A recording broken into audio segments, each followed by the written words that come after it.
Olá, povo de Deus, quinta-feira, 6 de outubro de 2022, 27ª semana do tempo comum. A nossa reflexão de hoje é a partir de Gálatas 3, de 1 a 5 e Lucas 11, de 5 a 13.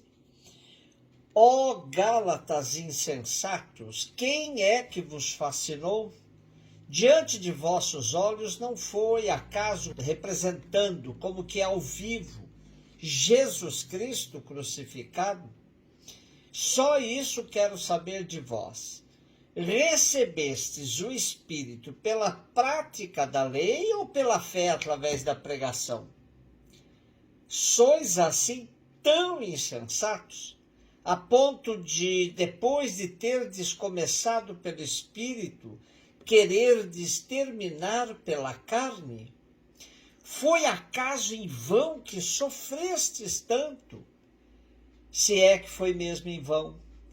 Aquele que vos dá generosamente o Espírito e realiza milagres entre vós, faz isso porque praticais a lei ou porque crestes através da pregação? Nosso texto de hoje é um dos mais agressivos de Paulo contra os cristãos gálatas, que abandonaram o verdadeiro e autêntico evangelho e se refugiaram na prática da lei, influenciados por cristãos vindo do judaísmo. Como pagãos, os gálatas não precisaram da lei judaica para se converterem. Tornaram-se cristãos por meio do evangelho e do batismo em nome de Jesus. Agora se encontram numa prática estranha para eles, porque os judaizantes lhes impuseram a circuncisão, obra da carne. Para Paulo, os gálatas estavam dando marcha ré, caminhando de costas para a verdade do evangelho. Neste contexto, Paulo apresenta de maneira direta e transparente a questão fundamental de sua teologia, por meio de uma pergunta decisiva. Recebestes o Espírito pela prática da lei ou pela fé através da pregação? Em diversas oportunidades, Paulo faz o contraponto entre lei e evangelho. A primeira escraviza e o segundo liberta. Infelizmente, na instituição católica, ao longo da história, deu-se por diferentes meios o mesmo equívoco. Passamos séculos com uma catequese doutrinal onde a palavra de Deus não era nenhuma referência. Preferimos o catecismo que gastar tempo lendo, meditando e estudando a palavra de Deus. Resultado, temos um contingente imenso de católicos que não conseguiu se tornar cristão. Pela prática, não pela teoria, convivemos com católicos que alimentam todo tipo de preconceito contra irmãos e irmãs, esquecem que somos seguidores de um torturado e crucificado porque nos amou até as últimas consequências. Lucas 11, de 5 a 13. Disse Jesus aos seus discípulos: se um de vós tiver um amigo e for procurá-lo à meia-noite e lhe disser: amigo, empresta-me 3 pães porque meu amigo chegou de viagem e nada tenho para lhe oferecer. E se o outro responder lá de dentro: não me incomoda, já tranquei a porta, e meus filhos e eu já estamos deitados, não me posso levantar para te dar os pães. Eu vos declaro, mesmo que o outro não se levante para dá-los, porque é seu amigo, vai levantar-se ao menos por causa da impertinência dele, e lhe dará quanto for necessário. Portanto, eu vos digo: pedi e recebereis, procurai e encontrareis, batei e vos será aberto. Pois quem pede recebe, quem procura encontra, e para quem bate se abrirá. Será que algum de vós que é pai, se o filho pedir um peixe, lhe dará uma cobra? Ou ainda, se pedir um ovo, lhe dará um escorpião? Ora, se vós que sois maus, sabeis dar coisas boas aos vossos filhos, quanto mais o Pai do céu dará o Espírito Santo aos que o pedirem.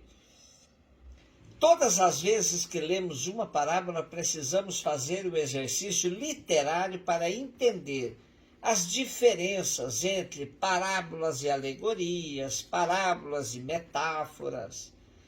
As parábolas contêm um sentido central, não se apegam aos detalhes.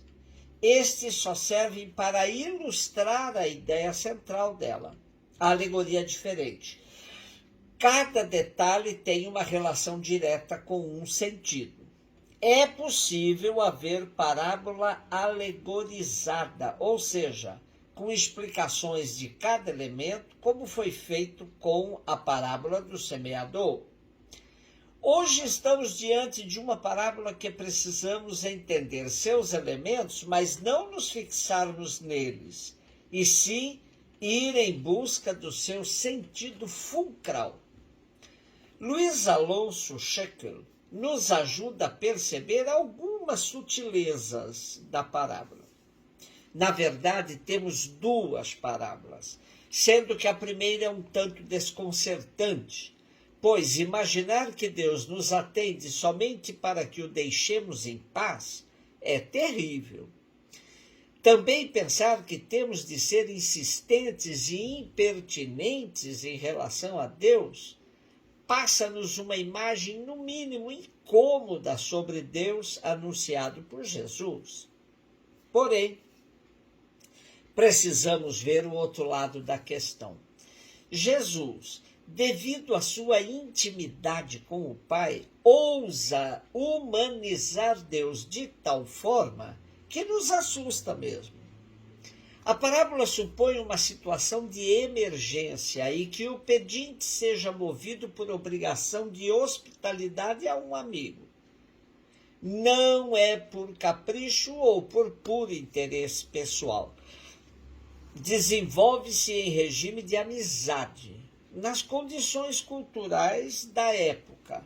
O pão é assado a cada dia, em casa. Todos dormem num único cômodo, a porta está trancada com uma barra. Quem pede confessa-se necessitado. Quem insiste não procura outro remédio, bate a porta de quem sabe que irá responder. A segunda parábola compara de maneira contrastante os seres humanos e Deus, destacando que Deus supera e largamente a misericórdia das pessoas. Pois, afirma que se estas, ainda que não tenham sentimentos de misericórdia e sensibilidade frente às necessidades dos outros, são capazes de fazer o bem, é para que imaginemos como Deus nos trata, pois sua misericórdia e sensibilidade são infinitas. E o grande dom que recebemos do Pai é o Espírito Santo, que nos enche de força e coragem para vivermos o projeto de Jesus com todas as suas consequências.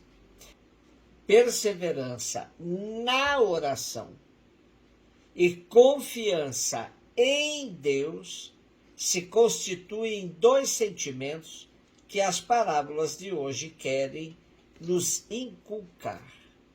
Um beijo no seu coração.